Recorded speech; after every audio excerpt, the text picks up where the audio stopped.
Cell structure and functions. Organisms are composed of cells, and these cells have specific structure within them that allow them to carry out their functions. These structures are called organelles. Organelles perform different functions within a cell. This is called division of labor.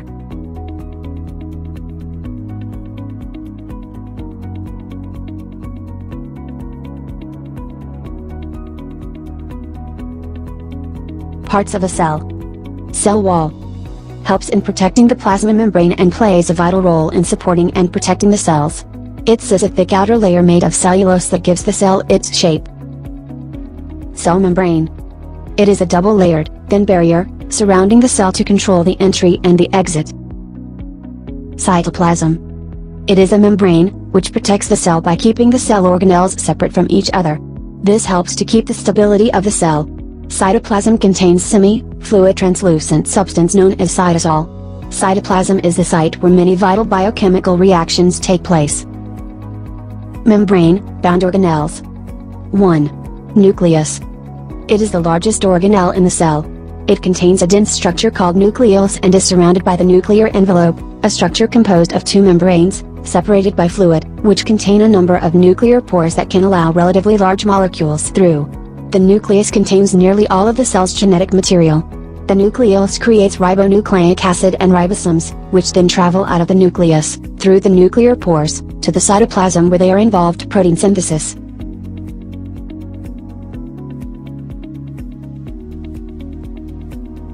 Two. Nuclear membrane. It is a bilayer membrane, which protects the nucleus by surrounding and acts as a barrier between the cell nucleus and other organs of a cell. 3. Nucleolus. It is an important membrane found inside the nucleus. It plays a vital role in the production of cells' ribosome. 3. Endoplasmic reticulum. It is found near the nucleus and is made up of a number of flattened sacs called cisternae, which are continuous with the nuclear envelope. The rough endoplasmic reticulum is named such because it has a lot of ribosomes on its outer surface. The smooth endoplasmic reticulum, however, does not have ribosomes. The rough ER transports proteins that are synthesized in the ribosomes while the smooth ER synthesizes lipids. 4. Golgi apparatus. It is a stack of membrane-bound flattened sacs and are responsible for the modification of protein received from the ER. These proteins are then transported in vesicles around the cell. Also, its enzymes manufacture and attach carbohydrates to proteins or lipids. 5. Lysosomes. These are membrane-bound spherical sacs which contain digestive enzymes used to break materials, such as non-self microorganisms engulfed by phagocytes, to recycle food particles and to capture bacteria. The white blood cells have many lysosomes that dispose bacteria. 6. Mitochondria. These are known as the powerhouse of the cell because they synthesize life energy, adenosine triphosphate or ATP. They are double membrane-bound organelle responsible for aerobic respiration. The inner membrane is folded inside to form cristae, which are folded in the matrix, the central part of a mitochondrion. 7. Chromosomes. It is made up of DNA and stored in the nucleus, which contains the instructions for traits and characteristics. 8. Chloroplasts. Found only in plants and some protoctists, they are responsible for photosynthesis. It contains two fluid-separated membranes and the inner membrane is folded into a network of flattened sacs called thylakoids that are stacked into granum. 9. Vacuoles and vesicles. Vacuole function as primarily storage of organic and inorganic substances. It is larger in plant cells than in animal cells. Vacuoles in plant cells store cell sap, which is mainly composed water and inorganic substances. Vesicles are the smaller version of vacuole. They mostly aid in the transportation of substances. Non-membrane-bound organelles. Ribosomes. These are small spherical organelles, composed of two subunits, which can be found on the rough endoplasmic reticulum, and also in the cytoplasm and in mitochondria, and other places. Ribosomes translate genetic information in the form of mRNA into proteins. 2. Centrioles. These are microtubules found next to the nucleus of animal cells in some protoctists. They move chromosomes around by forming fibers called spindle, during cell division. Plant and animal cells. And what I have over here on the left, this is supposed to be indicative of an animal cell. Animal cell. And what I have on the right, this should be indicative of a plant cell.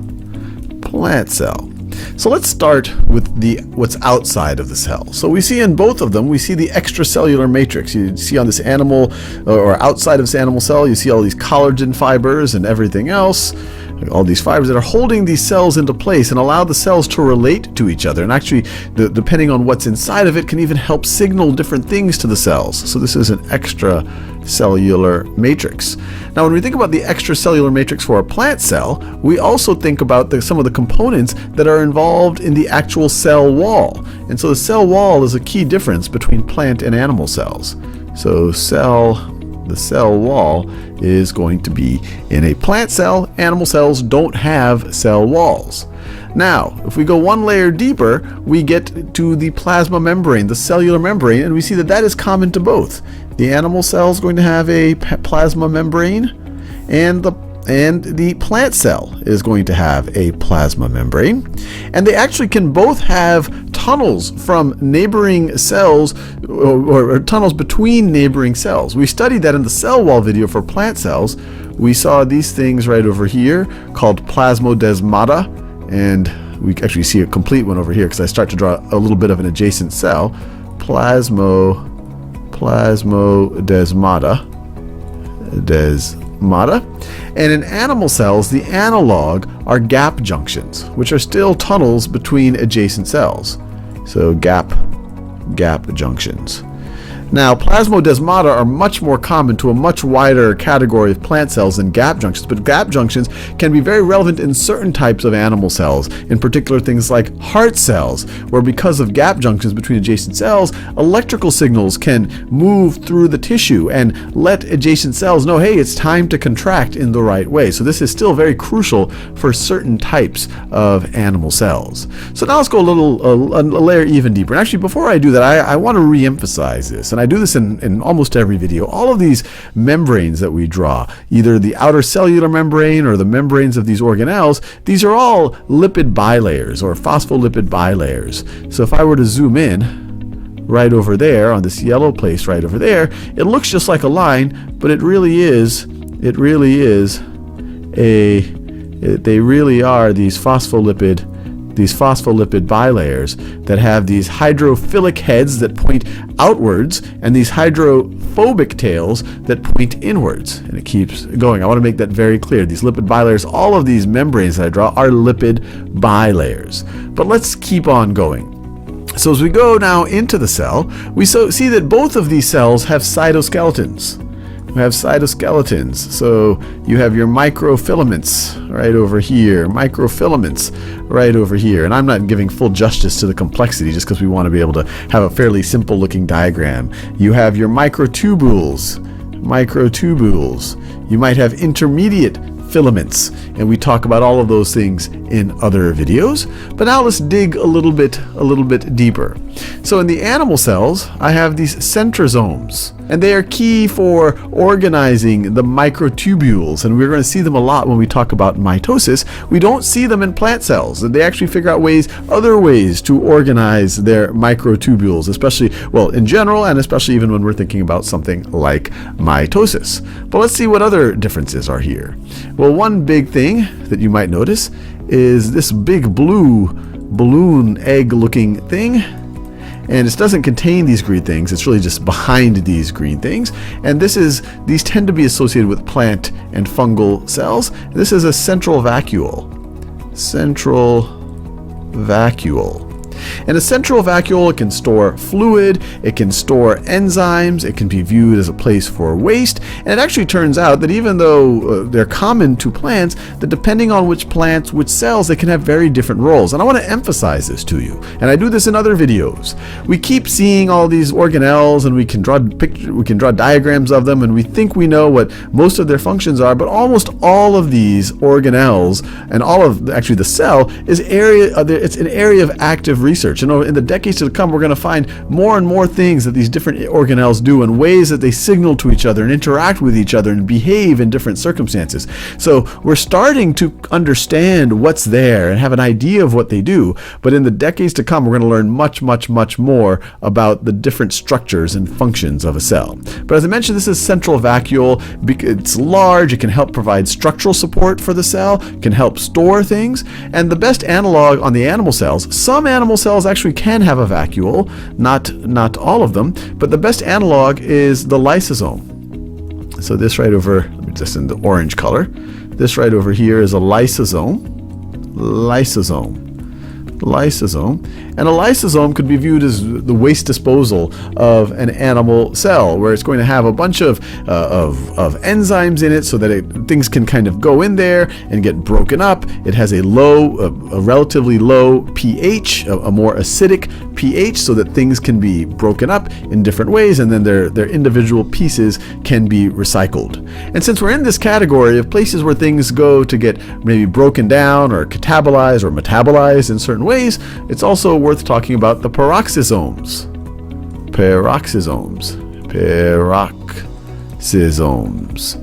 So the peroxisomes we actually see in both of them, and they're named that way because when they were first studied, they said, hey, there's something going on here where there's some oxidation reactions going on here where it seems like the final byproduct seems to be hydrogen peroxide, and so that's why they were named peroxisomes. And we're still understanding exactly all of the things that they do, but we know that they're important for cutting up long chain fatty acids so that they can be more usable by other parts of the cells. But they also have other roles, and all of their mechanisms are still not fully understood. Now, going back to differences between the plant cell and the animal cell, a key difference is going to be these characters right over here. These are chloroplasts. This is where photosynthesis takes place, and clearly we're going to show it in the plant cell. This is how they are able to create essentially food, or I guess you could say fixed carbon based on light energy. So let me see, chloroplast right over there. We do not see that in the animal cell. Now, when we're talking about energy, we talk about the ATP factories of cells, and we find this in both of these cells, and that, of course, are the mitochondria. And we see the mitochondria in both of the cells.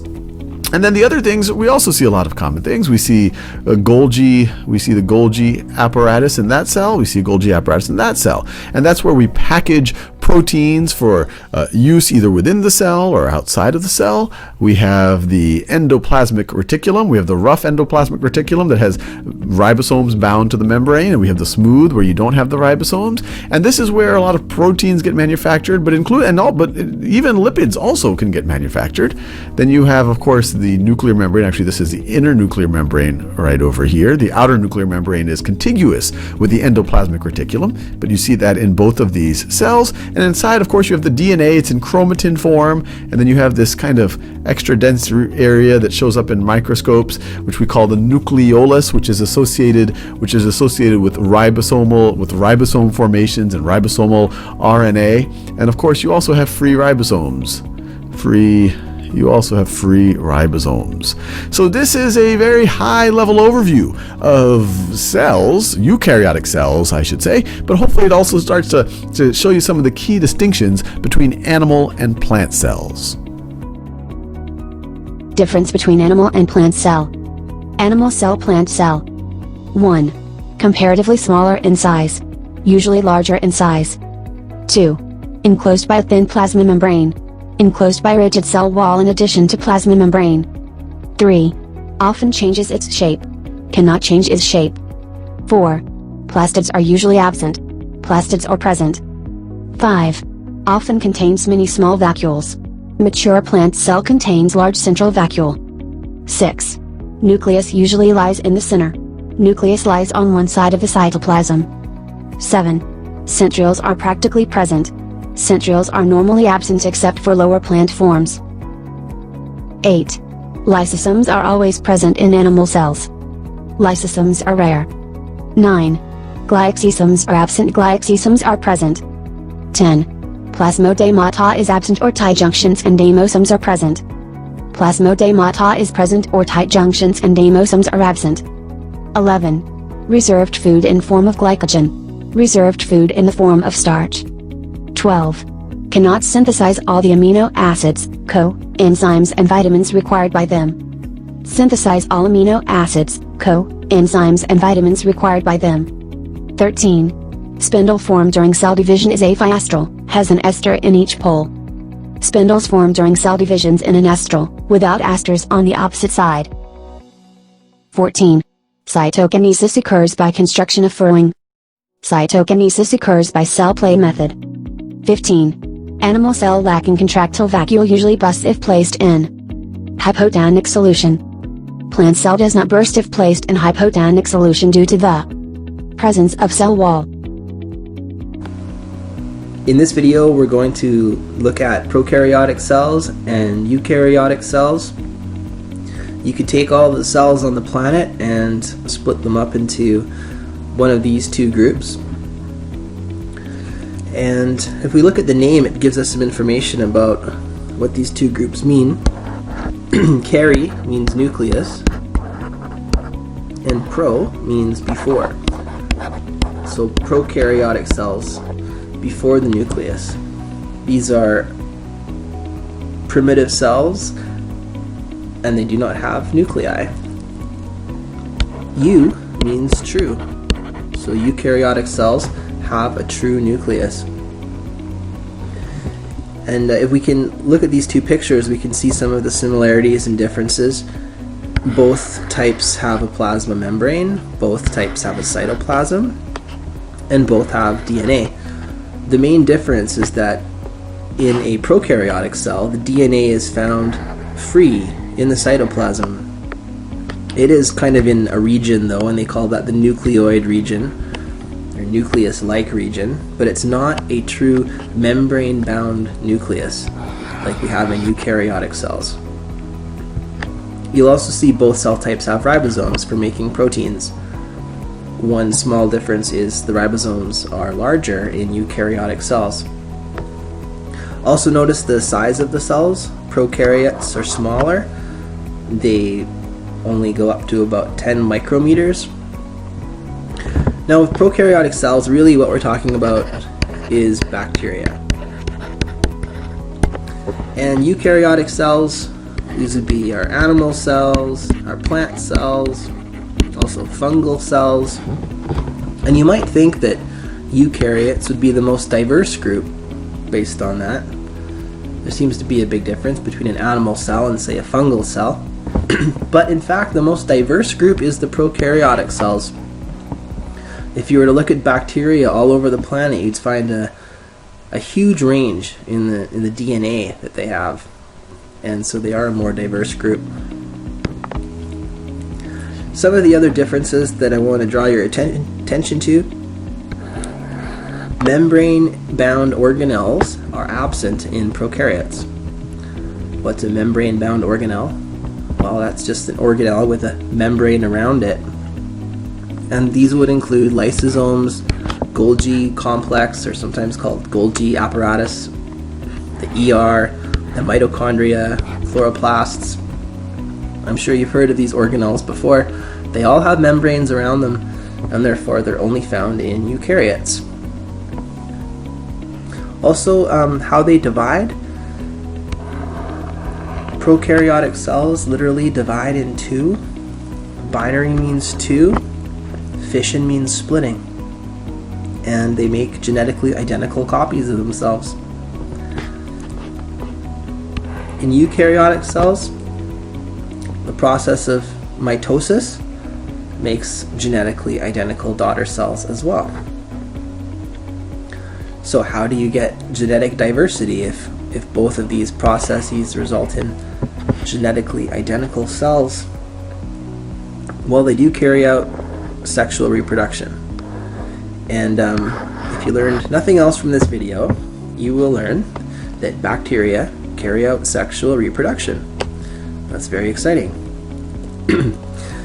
Two bacteria will line up next to each other, and they build a conjugation tube between them. And through that conjugation tube, they transfer their genetic material, which is DNA. In eukaryotic cells, a process called meiosis occurs, which you studied back in grade 9. Meiosis results in gametes, which are the sex cells, also called sperm and egg. Now the IB program uses E. coli as the representative prokaryote, so we're going to look at E. coli in more detail. Here's an image of E. coli with some of its ultrastructure labeled, and we'll look at the ultrastructure in more detail. First we have the pili. The pili are these hair-like projections. Pili is plural for pilus or pilus, I'm not really sure. But these hair-like projections are used for attaching to other bacteria so that they can exchange genetic material. They also have flagella, these long appendages which rotate like a propeller and are for movement. They have a plasma membrane which is selectively permeable. They have a cytoplasm, and they have a cell wall. The cell wall is chemically different from the cell wall of a plant or the cell wall of a fungus. Their cell wall is for protection, it helps the bacteria maintain its shape, and it prevents osmotic lysis. Osmotic lysis is the bursting of a cell due to osmotic pressure. It's something we'll learn about in the next unit, but water tends to flow into the bacteria, and that's because there's a higher solute concentration inside the bacteria. So with all that water flowing in, it has the potential to burst. That's osmotic lysis. But the cell wall prevents that from happening. There's the nucleoid region, which contains the naked DNA. Naked DNA, and that's called naked because it has no proteins attached to it, and it's no chromosomes. Chromosomes are DNA combined with protein, and that's what we have in our nuclei. Prokaryotes don't. And ribosomes for protein synthesis. You are responsible for recognizing the organelles in an electron micrograph of E. coli. This is taken with an electron microscope. Notice there's no pili or flagella visible here. Oh, maybe there is some pili there. It's a little hard to see, but you can see some of the organelles there. And this slide is showing how a bacteria divides by binary fission. So the first step is for DNA to make a copy of itself, and then a cross wall is formed between the two copies of DNA. Eventually the cell splits at that point, and you get two genetically identical daughter cells. The eukaryotic cells, which you're probably a bit more familiar with. So first of all, they contain ribosomes. So we're going to look at each of these organelles in a little bit more detail now. Ribosomes, they're also found in prokaryotes, but in eukaryotes, you might find ribosomes attached to the endoplasmic reticulum, and then in that case it would be called rough ER. You might also find ribosomes floating freely in the cytoplasm. Here's an electron micrograph. All these little black dots are ribosomes attached to ER. Ribosomes, again, are for making proteins. So here is a drawing of the rough ER, and I want you to notice how it is attached to the nucleus. The membrane of the nucleus is continuous with the membrane of the ER. And if it's studded with ribosomes, it's involved in protein production, and it's called rough ER. And then over here you have ER that doesn't have ribosomes on it, and that's called smooth ER. And that is for lipid production, which we'll see in a minute. Here's a micrograph which shows the nucleus here, and all of this rough ER all through here. This is all rough ER.